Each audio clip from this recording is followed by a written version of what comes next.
जय श्री राम सीताराम।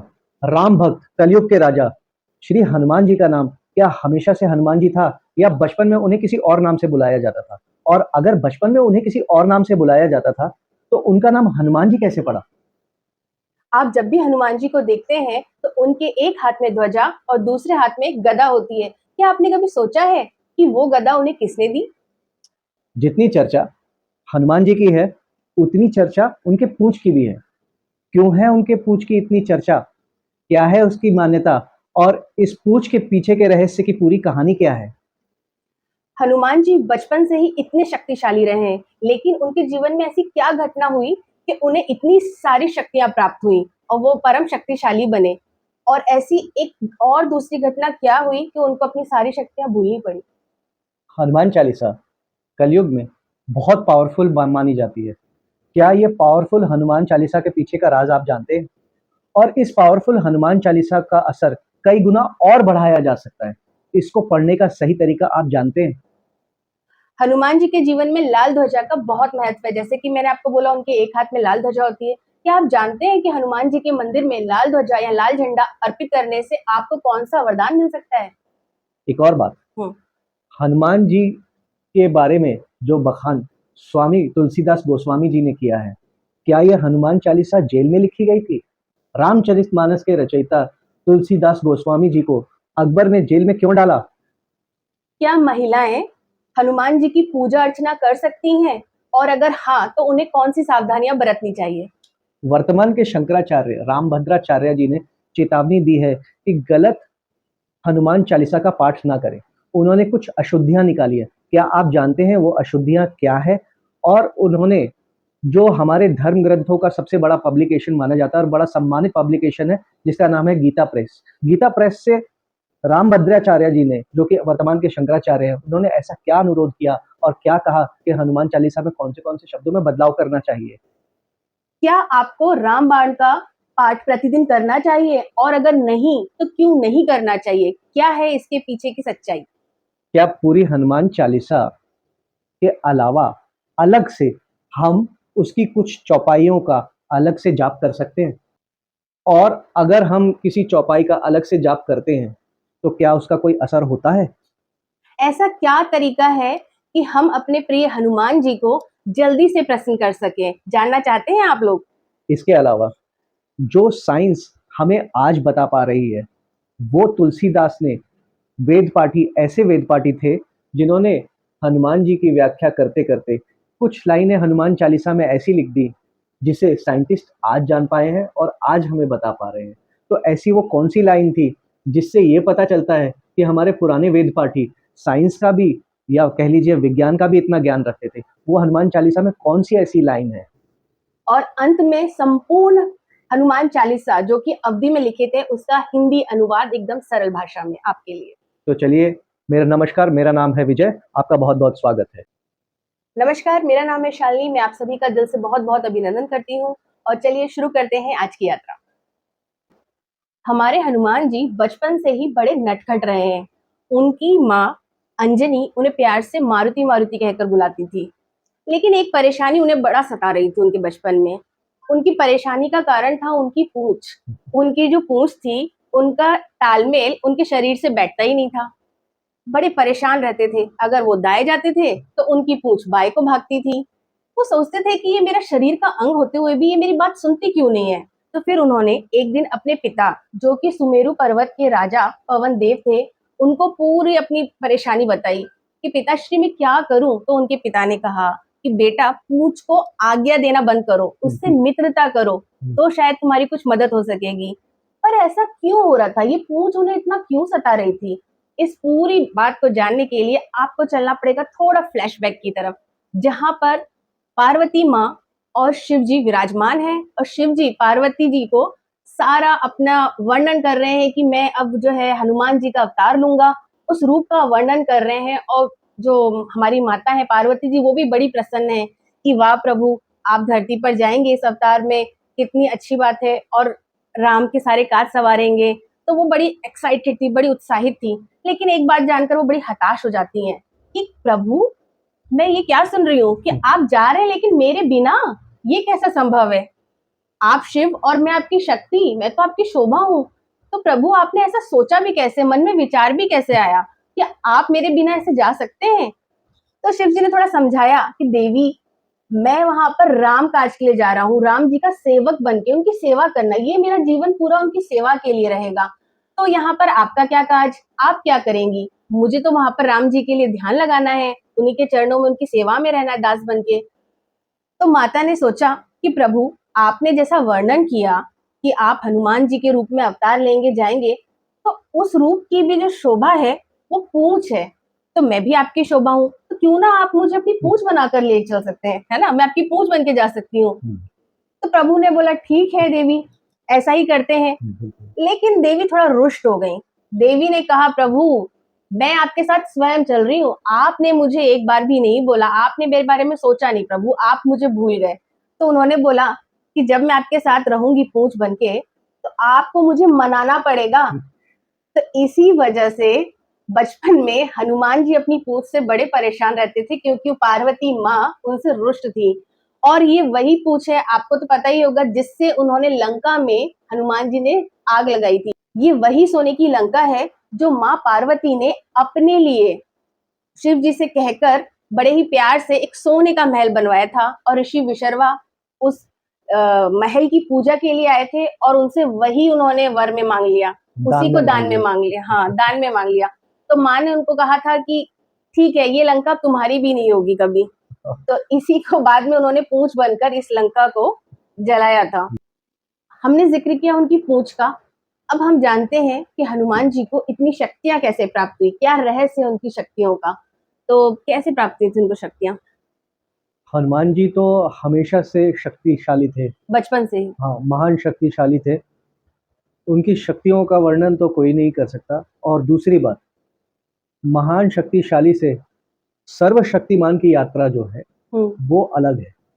वो शक्तिशाली इसलिए थे क्योंकि उनके गुरु कालों के काल महाकाल स्वयंभू शिवजी थे। उनके गुरु स्वयं सूर्य देवता थे। उनके गुरु स्वयं ब्रह्मा जी थे। उनके गुरु स्वयं श्री नारद जी थे। उनके पिताजी वो भी उनके गुरु थे। पवन देव। हाँ, और माँ अंजनी। माँ अंजनी, पवन देव वायु देवता थे, इसीलिए उन्हें पवन पुत्र कहा जाता है। ये सभी उनके गुरु थे। स्वयंभू शिवजी ने उन्हें खुद ही युद्ध में उनको टेस्ट किया और उनकी शक्तियों को जांचा। तो वो शक्तिशाली तो पहले से थे। तो शक्तिशाली से महाशक्तिशाली, सर्वशक्तिशाली की यात्रा उनकी शुरू हुई बचपन में। क्योंकि वो शक्तिशाली थे, लेकिन और चंचल भी थे। लेकिन वो छोटे थे तो चंचल थे। छोटे थे इसलिए चंचल थे। और उन्हें अपनी शक्तियों का उपयोग करना इतनी अच्छी तरीके से नहीं आता था, क्योंकि वो अपनी बाल्यावस्था में थे। तो एक दिन उन्हें सूर्य ने बड़ा आकर्षित किया। उन्होंने सूर्य को देखा और उन्हें लगा ये बड़ा ही सुंदर कोई फल है, और उसे निगलने के लिए दौड़े, मुंह में रखने के लिए। मुंह में रखने के लिए दौड़े। और इस बात को देख के इंद्र जी बहुत घबरा गए। तो जब उन्होंने सूर्य को देखा, और ये हनुमान चालीसा में तुलसीदास गोस्वामी जी ने भी लिखा है कि जुग सहस्त्र योजन पर भानु, न्यूलियो ताहि मधुर फल जानो। तो उससे ये प्रमाणित होता है कि वो सूर्य को निगलने जा रहे थे। और जैसे ही इंद्र ने उन्हें ऐसा करते हुए देखा तो वो बहुत घबरा गए, और उन्होंने उसी समय तुरंत अपने वज्र को निकाला और उससे प्रहार किया। ये वज्र कोई छोटा मोटा अस्त्र शस्त्र नहीं है, ये सबसे सर्वशक्तिशाली वज्र है जो देवताओं के भी राजा इंद्र के पास है। ये वज्र इतना शक्तिशाली इसलिए है क्योंकि एक असुर था जो तीनों लोगों को अपने अंदर लेना चाहता था, और उसे मारना इतना आसान नहीं था। तो स्वयं ब्रह्मा जी ने इंद्र देवता को ये सुझाया कि ये अस्त्र शस्त्र एक तपस्वी, जो बहुत बड़े तपस्वी हैं, वो इस समय धरती पे हैं, और उनके मेरुदंड यानी कि स्पाइनल कॉर्ड, उनसे ही ये अस्त्र शस्त्र आपका बन सकता है। वही सबसे शक्तिशाली आपका वेपन होगा। इंद्र का जो सबसे शक्तिशाली वेपन है उसे वज्र कहा जाता है। और जब इंद्र उन ऋषि मुनि के पास गए तो वो उनसे उनका स्पाइनल कॉर्ड मांग नहीं सकते थे। स्वाभाविक है, कैसे मांगेंगे? इसका मतलब ये होता था, इसका मतलब ये है कि हे ऋषि मुनि, आप अपना शरीर मुझे दे दीजिए। ये मांगना किसी के लिए इतना आसान नहीं है। लेकिन वो बहुत बड़े तपस्वी ऋषि मुनि थे जिनका नाम था दधीची।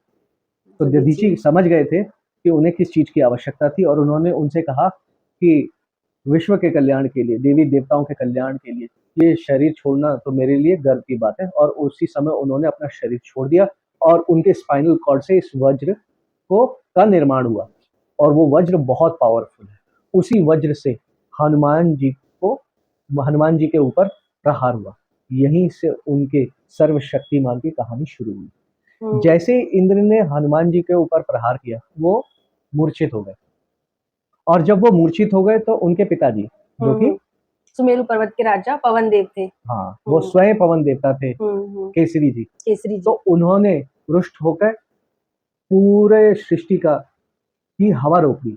और इंद्र जी भी इसलिए घबराए हुए थे कि अगर उन्होंने सूरज को निगल लिया तो भी सृष्टि समाप्त हो जाएगी। तो उनकी व्यथा ये थी, और उनके पिताजी की व्यथा ये थी कि तुमने मेरे पुत्र पे ही प्रहार कर दिया तो मैं पूरी वायु ही बंद कर दूंगा, और वायु बंद कर देते तब भी सृष्टि का विनाश हो जाता।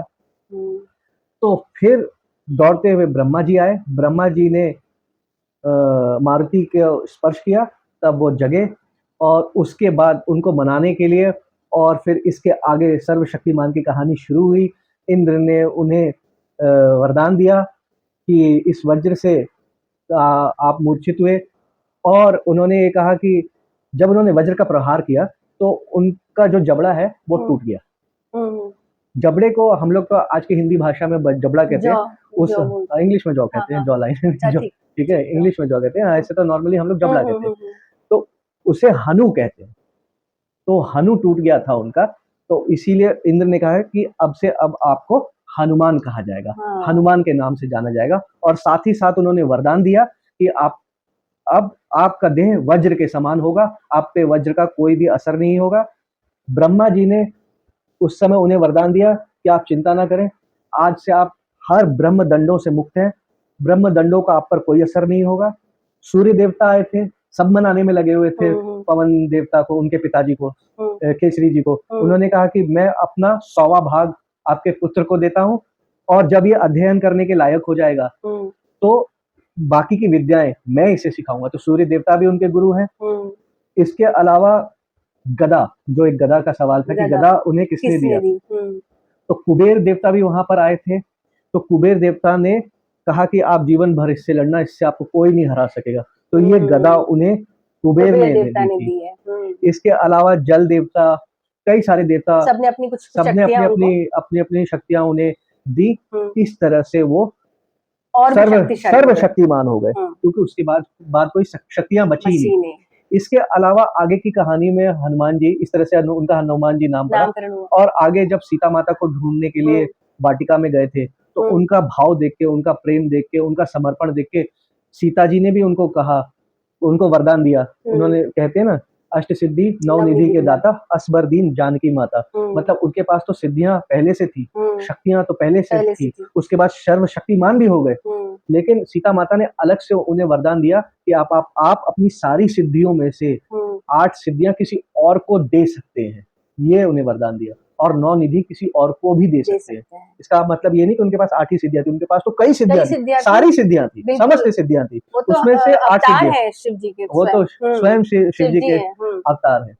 तो और वहीं पर उन्होंने उन्हें चिरंजीवी का भी अवतार दिया था, उनके समर्पण भाव को देखते हुए वरदान दिया था। हाँ, चिरंजीवी का, अमरता का वरदान दिया था। और क्योंकि वो अभी भी छोटे ही थे, अब सर्वशक्ति, ये तो आगे की कहानी हो गई, लेकिन फिर से फ्लैशबैक में चलते हैं। जब सारे देवी देवताओं ने उन्हें उनके गुरु बने, उनको वरदान दिए, उनको शक्तियां दी, फिर आगे चल के गुरु भी बने। लेकिन वो काल तो उनका बाल्यकाल था, और उस बाल्यकाल में वो बहुत चंचल थे। सारे जो ऋषि मुनि थे वहां पर, जिस जगह पे वो रहते थे, वो उनसे बहुत परेशान रहते थे। जब भी वो तपस्या करते थे तो उनकी तपस्या को डिस्टर्ब कर देते थे, भंग कर देते थे, उनकी वाटिकाओं को नुकसान पहुंचा देते थे। अगर कोई तपस्या कर रहा है तो उन्हें जाके परेशान कर देते थे, और वैसी वो तपस्या सिद्धि के लिए करते थे। उस समय किसी को डिस्टर्ब करना कोई छोटी बात नहीं हुआ करती थी।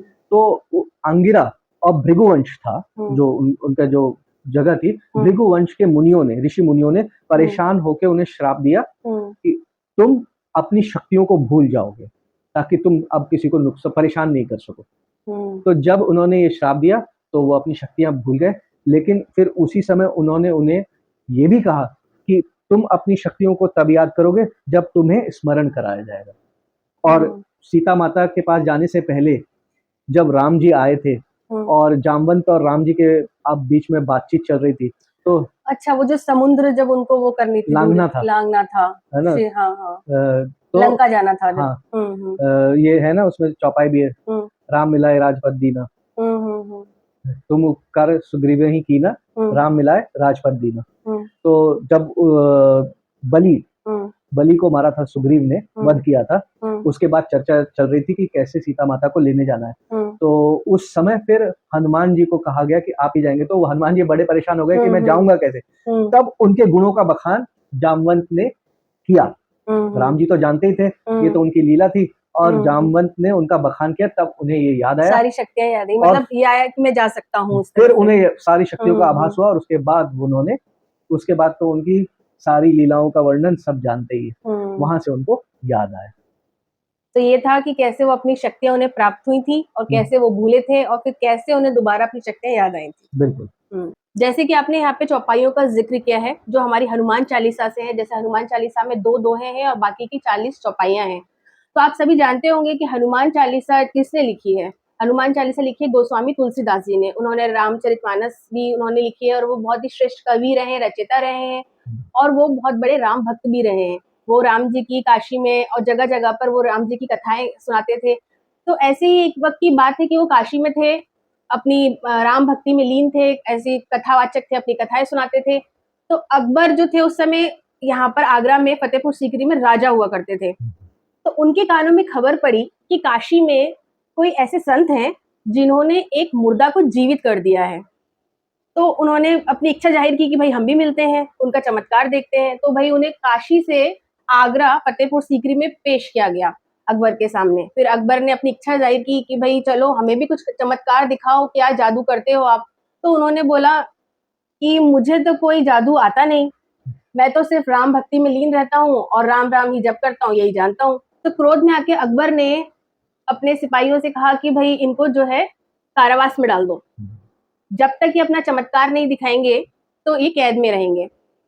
और बोला कि भाई ठीक है, अब आपके राम ही आके आपको बचाएंगे। तो फिर तुलसीदास जी ने बोला कि देखिए, राम का तो है ही कि भाई मैं राम जी की भक्ति करता हूँ, लेकिन मुझे पूरा विश्वास है कि मुझे उतनी जरूरत ही नहीं पड़ेगी। उनके जो सेवक हैं श्री हनुमान जी, वही आके मुझे यहाँ से छुड़ा लेंगे। तो ऐसा ही कुछ हुआ।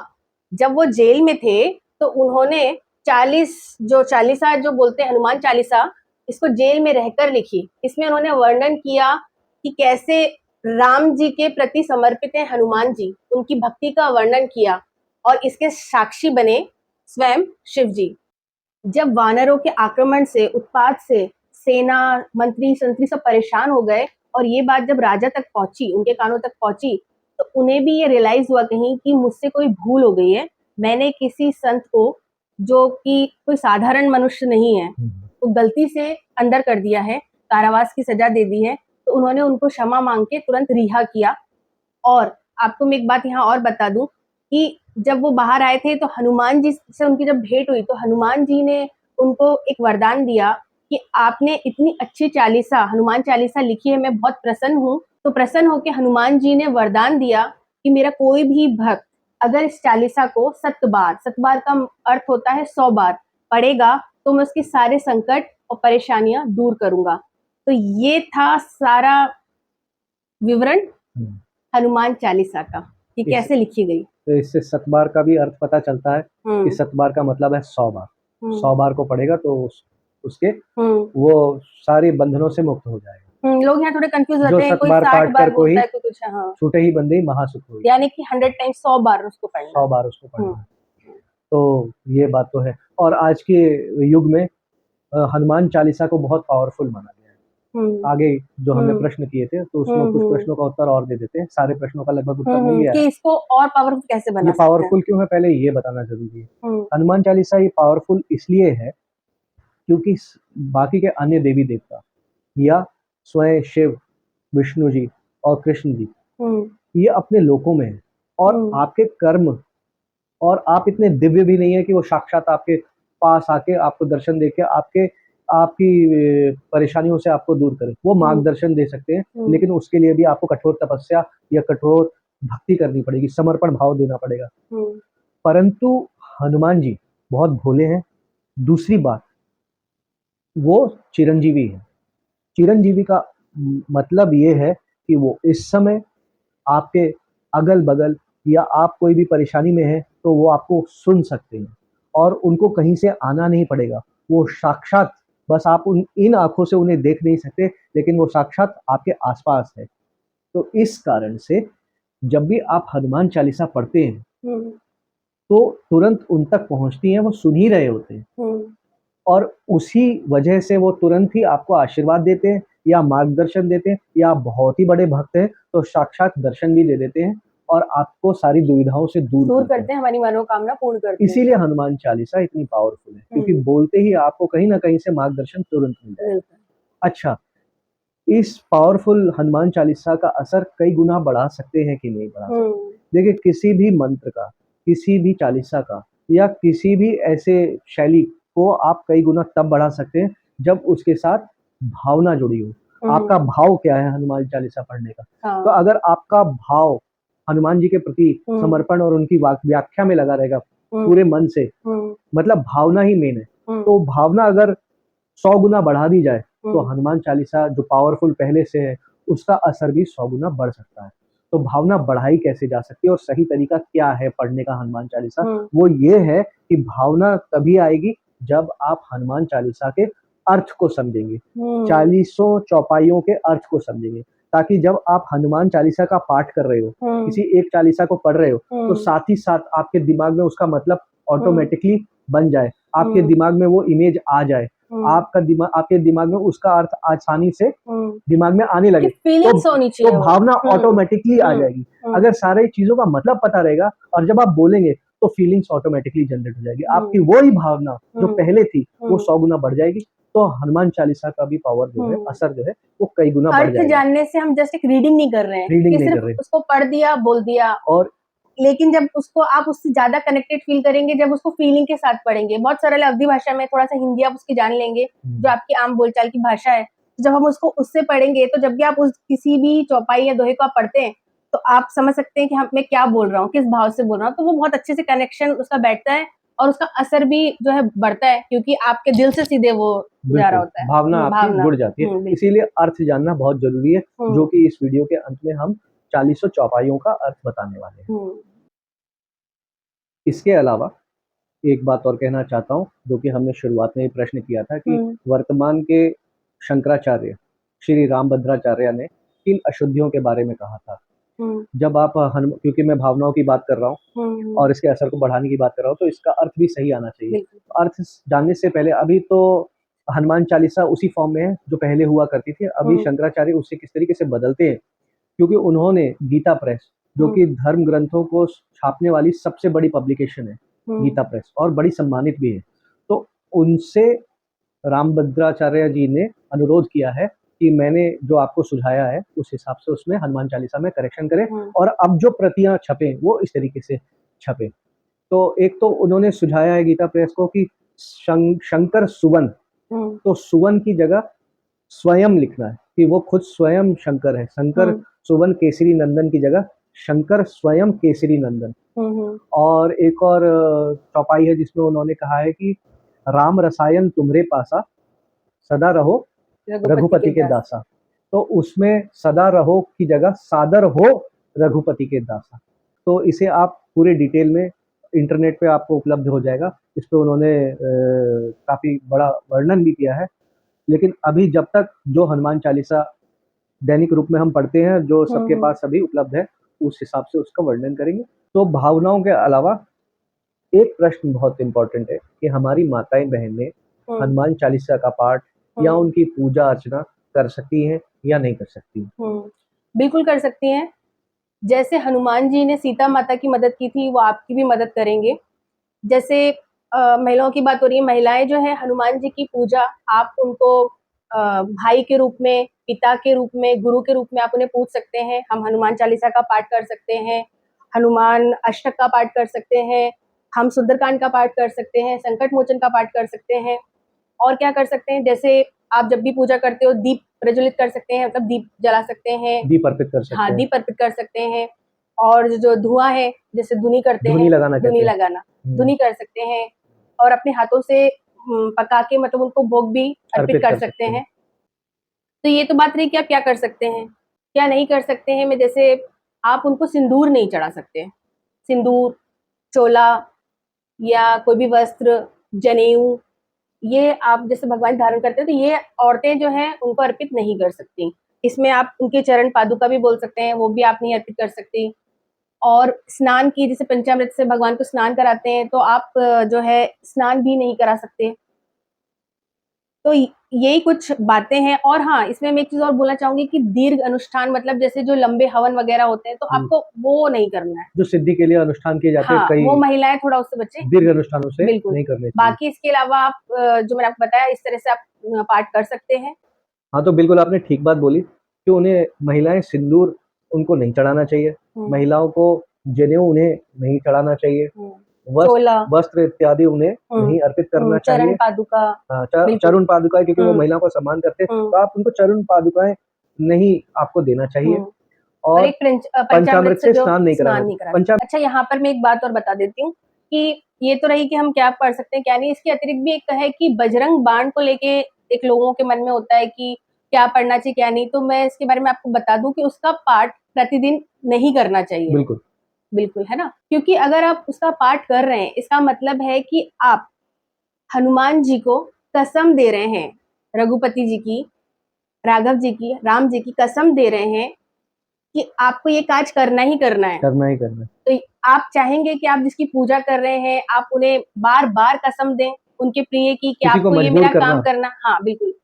तो इसीलिए आप इसका पाठ तभी करें कि जब आपको लगे कि आपके जीवन में, मतलब एक लास्ट ऑप्शन है, बहुत ही आप परेशानी में हैं या उसके आपको कोई उपाय नहीं मिल रहे हैं, बहुत दुविधा में, तो मैं ये बोलूंगी कि इसका आप रोज तो नहीं कर सकते, जब बहुत ज्यादा जरूरत जब आपके जीवन में कुछ नहीं बचा हो, बस, हाँ, जीवन मृत्यु का एक सवाल पैदा हो गया हो, तभी आपको बजरंग बाण पढ़ना चाहिए। उसका एक कारण तो ये है कि वो राम के भक्त हैं और राम बाण में हनुमान जी को राम जी की कसम चढ़ाई जाएगी, और जब उन्हें कसम चढ़ाई जाएगी तो उनको आना पड़ेगा। तो आप किसी को, आपके ऊपर है कि आप भक्ति भाव से उन्हें बुलाना चाहते हैं या कसम देकर उन्हें मजबूर करना चाहते हैं। और उसके अलावा भी कई अन्य कारण है। उसमें बीज मंत्र भी है। बीज मंत्र को इस तरीके से सिर्फ पूजा अर्चना के भाव से बीज मंत्र का उच्चारण नहीं किया जाता। बीज मंत्रों का कई अन्य उपयोग भी है। तो इस कारण से, पर पहला जो सैद्धांतिक इसमें मनाही केवल इस बात की है कि आपको किसी को मजबूर करके उनसे काम नहीं कराना चाहिए, उनसे भावना और भक्ति से उनको काम कराना चाहिए। रामबाण में यही कारण है कि उनसे उनको कसम लगती है। बिल्कुल। तो जिन लोगों को नहीं पता है तो वो इस चीज का ध्यान रखेंगे, और बाकी जिन्हें पता है वो मेरे ख्याल से पढ़ते नहीं होंगे। बिल्कुल बिल्कुल। अच्छा, हमने शुरुआत में एक प्रश्न पूछा था कि ये एक मान्यता है कि हनुमान मंदिर में लाल ध्वजा या लाल झंडा अर्पण करने से वरदान मिलता है। तो वो क्या वरदान है जिसकी हमने बात की थी? ये इससे एक बहुत बड़ा वरदान मिलता है कि जो भी व्यक्ति हनुमान मंदिर में, और अच्छा दिन अगर देख लिया जाए, वैसे तो आप किसी भी दिन चढ़ा सकते हैं, पर अच्छा दिन उनका शनिवार और मंगलवार, शनिवार या मंगलवार के दिन जो भी कोई व्यक्ति हनुमान जी के मंदिर में लाल झंडा अर्पण करता है तो वो अकाल मृत्यु के दोष से मुक्त हो जाता है। और इसके साक्षी स्वयं स्वयंभू शिव जी है। इसके पीछे की एक कहानी भी है। वो कहानी ये है कि जब काल ने, मतलब यमराज ने, काल ने हनुमान जी के पिता केसरी वायु देवता के प्राण उनके समय आने से पहले ही हर लिए थे। तो हनुमान जी ने अपनी माता को वचन दिया, स्टोरी बहुत लंबी है पर मैं शॉर्ट में बता देता हूँ कि हनुमान जी ने अपनी माता को वचन दिया कि मैं अपने पिताजी के प्राणों को वापस लेके आऊंगा, और उनकी बॉडी को संभाल कर रखने के लिए कहा था। और उसी समय पे जो राक्षस थे, असुर थे, उस समय उनकी बॉडी को चुरा कर ले गए, और वो ये चाह रहे थे कि ये हमारे सबसे बड़े दुश्मन है, जब तक हनुमान जी उनके प्राणों, उनकी आत्मा को वापस लेके आएंगे उससे पहले ही हम इनका अग्निदाह कर देंगे, ताकि जब शरीर ही नहीं बचेगा तो आत्मा प्रवेश किसमें करेगी, उनके जीव को लेने गए, उनके जीव को लेने, आत्मा को लेने गए। तो जब वो प्राण वापस लेने गए तो उसी के बीच की पूरी स्टोरी है। तो उनका युद्ध काल से काल हुआ, से। काल से हुआ। ऐसा माना जाता है कि, मैं इसकी पुष्टि तो नहीं करता, लेकिन ऐसा माना जाता है कि काल देवता ने परेशान होके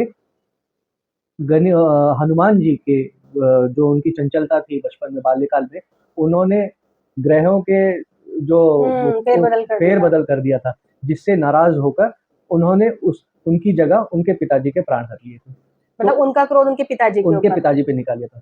तो ये एक लीला ही है शिव जी हम्म के द्वारा कि हनुमान जी उनके पास गए और इन बातों का पता चला। चित्रगुप्त ने कहा कि मैं उन्होंने भी इस बात को कहा कि देखिए अभी तो इनके प्राण बचे हुए थे, पर समय से पहले कोई ही, ऐसी, हाँ, हाँ। समय से पहले इनके प्राण जो है हम्म स्वयं काल ने के आदेश पर मुझे हम्म करना पड़ा, क्योंकि मैं उनके अधीन हूँ। हम्म। और इस बीच में शनि देवता ने भी, जो कि भाई है उनके, जो उनके भाई हैं, उन्होंने भी उनको खूब काल के। समझाया। लेकिन बात ये थी कि काल जो है अपने अभिमान में आ गए थे। और काल के बारे में ऐसा भी कहा जाता है, ये पंक्तियाँ बहुत ही फेमस है, हम्म और ये स्वयं काल दोहराते हैं कि नियम है तो यम है, ऐसा वो हम्म खुद मानते हैं। तो हम्म नियम से प्रतिबद्ध अपने आप को मानते हैं, और इस कारण सारे मृत्यु लोक में जितने भी जीवित प्राणी हैं, हम्म उनको हरने की पूरी हम्म अ, जिम्मेदारी उन्हीं के ऊपर है। इसी कारण शिव जी ने, स्वयं ब्रह्मा जी ने, स्वयं विष्णु जी ने उनको अपार शक्तियाँ, अपनी स्वयं की शक्तियाँ उनको दी है, हम्म और इस कारण से उनकी शक्तियों को कोई चैलेंज नहीं कर सकता। तो उन्होंने इन शक्तियों का दुरुपयोग किया और अपने नियम को भंग किया, जिस कारण उनके भ्राता शनिदेव ने भी उनको समझाया, हम्म हनुमान जी ने भी उनको समझाया, और अंत में जब उन्होंने प्रहार किया, इसके साथ-साथ वो चाह रहे थे कि हनुमान जी के भी प्राण हर लें। तो ऐसे समय में ब्रह्मा, विष्णु और शिव जी की अपार शक्ति को रोकने वाला कौन था? तो माँ के रूप में उनकी माँ शक्तियाँ, सरस्वती, हाँ। लक्ष्मी और माँ तीनों पार्वती, शक्ति भी। तीनों ने मिलके हम्म उनको बचाया था। और इसी युद्ध के दौरान उन्होंने काल को निगल लिया, और निगलने के बाद उनके अभिमान को, उनको लगा कि इनको समझाया तो जा नहीं सकता, इनको दास ही बनाया जा सकता है। जब ये दास बनेंगे तभी इनको समझ में आएगा। तो उन्होंने उनको निगल लिया और उनका अभिमान समाप्त हुआ। उसी बीच में ब्रह्मा भी प्रकट हुए, शिव जी भी प्रकट हुए, हम्म और फिर सबने उनसे समझाया उन्हें। समझाया, शिव जी ने उन्हें समझाया, और बाकी लोगों ने उनसे प्रार्थना की कि इनके प्राण छोड़ दिए जाएँ, क्योंकि वो तो अभिमानी है। पर आपका कार्य देवी देवताओं को मारना नहीं है, आपका तो जन्म ही देवी देवताओं के रक्षा के लिए हुआ है, तो ये देव है, इन्हें छोड़ दे। तो क्योंकि वो तो भगवान थे, तो उन्होंने इस बात को समझा, जो ईश्वर होता है वो कभी भी क्रोध, अहंकार का से ग्रसित नहीं होता। तो उन्होंने छोड़ दिया। तो ये एक नियति थी, ये एक लीला थी, इससे काल को भी अपने ज्ञान प्राप्त हुआ। और उसी समय ये लाल झंडा हमेशा उनके पास हुआ करता था, काल के पास। तो शिव जी ने वो लाल झंडा उठाकर हनुमान जी को दे दिया, और उनसे कहा कि अब से आप प्राणों के, आप जो है मालिक है, और आप तय करेंगे कि क्या है। लेकिन हनुमान जी ने हाथ जोड़े, उनसे वार्तालाप किया, और शिव जी चले गए। उसके बाद उनसे वार्तालाप किया, और ये लाल झंडा उनको दे दिया, यम को। तो उनको भी बड़ा अच्छा लगा, लेकिन उन्होंने कहा कि आपने, मतलब लाल झंडा एक एक प्रतीक था कि न्याय का। तो उन्होंने उसी समय उनसे कहा कि आपके नाम पर जब उन्होंने वापस किया, तो उन्होंने उसी समय कहा कि आपके नाम पर जब ये लाल झंडा मुझे कोई चढ़ाएगा, तो उसकी अकाल मृत्यु कभी नहीं होगी। तो अकाल मृत्यु का मतलब बहुत लोग ये भी समझते हैं कि किसी का एक्सीडेंट हो गया, उसका समय भी समाप्त हो चुका होता है, तब भी एक्सीडेंट हो सकता है, या किसी और कारण से भी किसी की मृत्यु समाप्त होनी होती है, तो किसी लीला के कारण हो आकस्मिक जाती है। मृत्यु या अकाल मृत्यु का एक्सीडेंटल। कारण केवल एक ही है कि उसका समय ना आया हो, फिर भी उसकी मृत्यु हो जाए। लेकिन ये बात आप नहीं समझ पाएंगे कि उसकी मृत्यु का समय था या नहीं था, ये वो समझ सकते हैं। लेकिन अगर आपने लाल झंडा अर्पण किया है, तो उस समय आपको ये वरदान मिलता है कि आपके मृत्यु का अगर समय पूरा नहीं हुआ, तो आपको अकाल मृत्यु नहीं होगी। नहीं, यही उसके लाल झंडे के पीछे की कहानी। तो ये अच्छा, वरदान है ये भक्तों के वरदान। लिए। अच्छा, एक सवाल और लोगों के मन में रहता है, मैंने बहुत जगह ये चीज़ सुना है। हम्म हनुमान चालीसा के पावर को आप जानते हैं, इसके असर को आप जानते हैं, सही तरीका आप समझ गए। मेरा एक सवाल है कि क्या हनुमान चालीसा, पूरी हनुमान चालीसा पढ़ने की बजाय उसकी कुछ चौपाई अलग से उनका जाप कर सकते हैं? और क्या अलग से केवल कुछ चौपाई का जाप करें, तो उसका कोई असर होता है? बिल्कुल अलग से हम चौपाइयाँ बिल्कुल पढ़ सकते हैं मंत्रों की तरह। जैसे आप चाहें तो कोई भी जो आपको फेवरेट लगे, आपकी पसंदीदा, जैसे आप स्टूडेंट हैं, हाउसवाइफ है, या किसी परेशानी में है, कोई नेगेटिव एनर्जी से आप परेशान हैं, या कोई भी दुविधा संकट में, तो आप पहले तो उसका हिंदी अर्थ जरूर समझें। उसके बाद आप अपने पसंद की कोई सी भी चौपाई उसको एज अ मंत्र भी पढ़ सकते हैं। जैसे कि आपने किसी एक चौपाई को लिया, आप जैसे जो अपना जप करते हैं वैसे भी कर सकते हैं कि 108 बार हम एक ही चौपाई को पढ़ रहे हैं, या कोई स्टूडेंट है तो आप कोई सी भी चौपाई अपने अनुसार पढ़ सकते हैं। क्या आप इसे उदाहरण के रूप में बता सकते हो? जैसे कि अगर किसी को किसी बात का संकट है, हम्म या किसी चीज में बाधा आ रही है, हम्म या उसके व्यापार में, हम्म या इस किसी काम में, या कोई भी अड़चने बार बार आती है, तो ऐसी संकटों को दूर करने के लिए उसे हनुमान जी की कौन सी चौपाइयों का जाप करना चाहिए? जैसे संकट मिटे कटे सब पीरा, जो सुमरे हनुमत बलबीरा। तो इस संकट के समय में हम ये वाली चौपाई पढ़ सकते हैं। इसके अलावा और कोई अन्य उदाहरण? जैसे अगर कोई बीमार है तो नासे रोग हरे सब पीरा, जो सुमरे हनुमत बलबीरा। इसका जाप बार बार करना इसका चाहिए। जाप कर सकते हैं। इसके अलावा भूत पिशाच निकट नहीं आवे, महावीर जब नाम सुनावे। अगर किसी तरह की नेगेटिविटी या डर लगता है तो हम इस चौपाई का कर सकते हैं जाप। जी तो बिल्कुल। इस तरह का अलग अलग स्पेसिफिक अपनी प्रॉब्लम के हिसाब से भी हम चौपाइयों को एज अ मंत्र भी पढ़ सकते हैं, या एक ही चौपाई का इसमें रिटर्न कर सकते हैं। बिल्कुल, जाप का सबसे बड़ा नियम ये है कि आप किसी भी मंत्र का, या किसी भी चौपाई का, या किसी भी चीज़ का अगर जाप करते हैं या माला जाप भी करते हैं, तो उसे 108 बार करना चाहिए। हम्म और 108 बार करने से नहीं होगा, भावना अगर होगी तो 108 में ही हो जाएगा, लेकिन आप कोई सिद्ध ऋषि-मुनि नहीं है। तो आप बार-बार, मतलब एक बार जब करें तो 108 बार करें, फिर इसको रिपीट करते जाएँ 108, 108, 108। हम्म अगर आप ऐसा हमेशा करते रहेंगे, तो वो मंत्र भी सिद्ध हो सकता है। अगर हम्म आपको किसी चौपाई को एक सिद्ध ही करना है। चौपाई का बार बार वो करते हैं तो उससे वो सिद्ध हो जाता है। हाँ, हम्म मंत्र के नाम पे एक चीज़ और मैं बोलना चाहता हूँ, ये हम्म बहुत ज़रूरी है, हम्म और हम दोनों इस बात पे आज चर्चा भी कर रहे थे हम्म कि अगर कोई मंत्र बोले, हम्म जाप करे, तो हम्म उसके जीवन का सारा कष्ट दूर हो सकता है। मुझे बिल्कुल। नहीं, एक एक इसमें एक सीक्रेट है। वो ऐसे तो सभी के कष्ट दूर हो जाएँगे। एक आपको अपने जीवन में बहुत बड़े बदलाव की आवश्यकता है।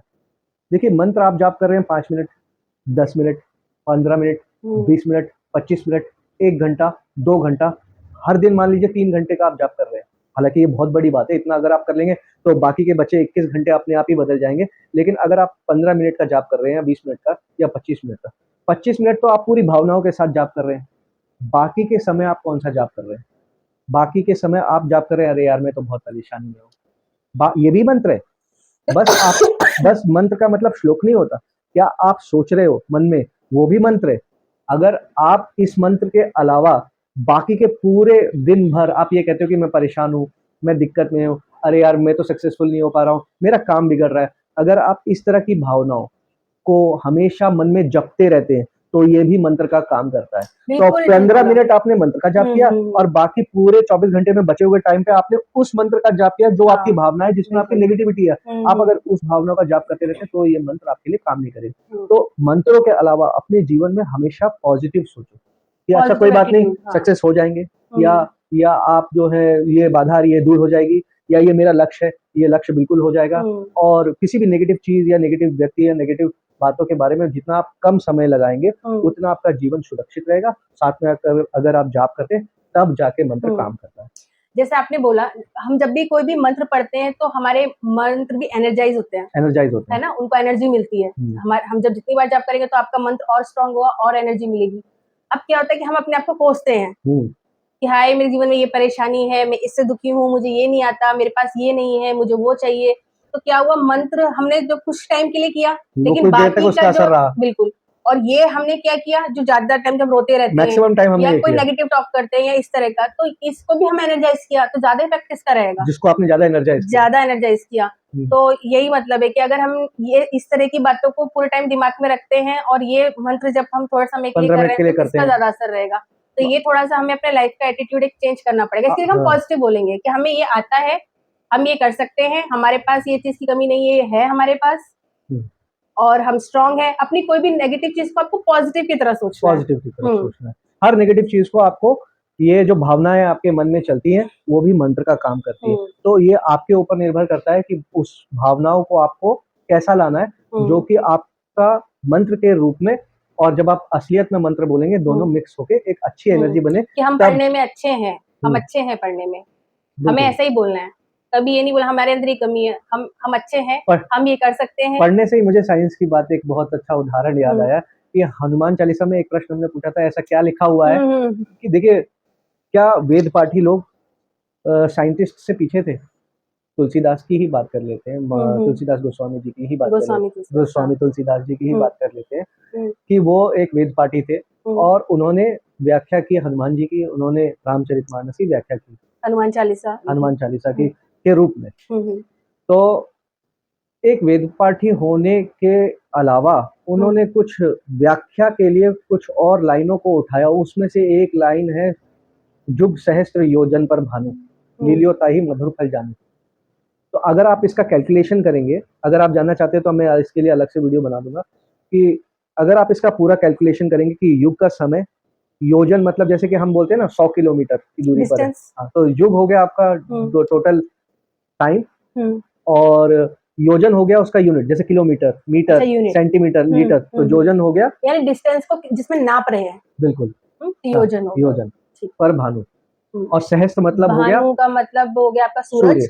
सहस्त्र मतलब हजार, हजार युग योजन। मतलब ये जैसे बोल लीजिए एक 45,000 किलोमीटर। तो युग हो गया टाइम। मैं एक एग्जांपल दिया, इसका कोई लेना नहीं। ऐसे तो 24,000 है एक युग और उसका हजार युग, 24,000 इंटू हजार इंटू योजन होता है 1.6 किलोमीटर, इंटू 1.6 करेंगे तो 15 करोड़ आएगा। तो ये आज से 450 साल पहले जब अकबर ने गोस्वामी तुलसीदास जी को जेल में डाला था, तो उनकी व्याख्या करते समय हनुमान चालीसा लिखते हुए सिर्फ एक लाइन का ही उपयोग किया। इसी से उनका ज्ञान का पता चल जाता है कि उन्होंने तुरंत ही जोड़ दिया जुग सहस्त्र योजन पर भानु। इसका मतलब 15 करोड़ किलोमीटर है आपका सूर्य। और आज हमें साइंस बता रही है कि 15 किलोमीटर। आप जांच लीजिए, इसरो 15 करोड़ किलोमीटर, 15 करोड़ किलोमीटर। आप इसे अगर आप चेक वेरीफाई भी करना चाहते हो तो नासा के आप रिपोर्ट्स पढ़ लीजिए, आज के इसरो की रिपोर्ट पढ़ लीजिए। पहले उन्होंने बता दिया था हमें हनुमान चालीसा जो है लगभग अकबर का शासनकाल अगर आप जोड़े, सब कुछ जोड़े तो लगभग 450 लगभग। मतलब इतने पहले हमारे, और उनको विज्ञान का कुछ नहीं बताना था, उन्हें तो हनुमान जी की व्याख्या करनी थी। अगर विज्ञान की व्याख्या करनी होती तो पता नहीं क्या लिखते। आप बाकी के वेदों को पढ़ लीजिए, वो तो कई हजार साल पहले लिखी हुई, उसे तो जो हमारे संत मुनि हैं, मतलब जो संत हैं, तो जो इतने पुराने वो पहले से ही वेद पाठी हैं, उनकी एक लाइन से पता चल जाता है कि वो साइंस में भी कितने आगे थे। तो आप इस चीज को अगर आप देखें तो इस चीज से आपको पता चलता है कि वेद पाठी साइंस में भी बड़े उत्तीर्ण थे। अब जैसे वीडियो थोड़ी लंबी हो रही है तो मैं एक लास्ट क्वेश्चन और बोल देती हूँ कि एक मन में कि हनुमान जी को प्रसन्न कैसे करें। हनुमान जी को प्रसन्न करने का केवल एक ही तरीका है, भावनाओं के साथ उनकी पूजा अर्चना करें। भावनाओं के लिए उनके हनुमान चालीसा का के पूरे चौपाइयों का अर्थ जाने, अर्थ जानेंगे तो भावना पैदा होगी। भावनाओं के साथ जब आप उसका रटन और जप करेंगे तो वो जल्दी प्रसन्न होंगे। और मेरा एक सुझाव है कि उसमें आप बार बार राम जी को भी स्मरण करें। जब भी आप पाठ करते हैं, हनुमान जी से रिलेटेड कोई भी पाठ करते हैं, तो शुरुआत में और बीच बीच में भी अगर चौपाइयों के आप जय श्री राम या सीताराम अगर बोलेंगे तो इससे हनुमान जी जल्दी प्रसन्न होते हैं। तो शुरू से अंत तक बीच बीच में आप हनुमान जी का भी जब पूजा करें तो राम जी का भी स्मरण करते रहिए। राम जी का नाम लेना अत्यधिक जरूरी है और ये आपका जो पूजा है बिल्कुल सक्सेस रहेगी। और हमारा लक्ष्य था कि इस वीडियो की चर्चा के बाद, सारे प्रश्नों के उत्तर देने के बाद, अंत में हम 40 चौपाई और दोनों दोहे का अर्थ बताएंगे। पर अगर इसको इसी वीडियो में कंप्लीट करें तो ये वीडियो बहुत लंबी हो जाएगी। तो हम कोशिश क्या करेंगे, अगला वीडियो जो हम बना रहे हैं वो उसमें हम किसी भी तरह की कोई चर्चा नहीं करेंगे। स्टार्ट टू एंड दोहा, फिर चौपाई, चौपाई बोलते बोलते उसका अर्थ सरल शब्दों में करेंगे और उसमें चर्चा बिल्कुल नहीं करेंगे, ताकि ये वीडियो यहीं पर इतने का सार मिल जाए और उसमें केवल अर्थ का सार मिल जाए। तो दोनों वीडियो को नेक्स्ट में अब इसे कंटिन्यू करेंगे। तो इस वीडियो को यहीं पे विराम देते हैं। सीताराम, जय श्री राम। आपका दिन शुभ हो। नमस्कार।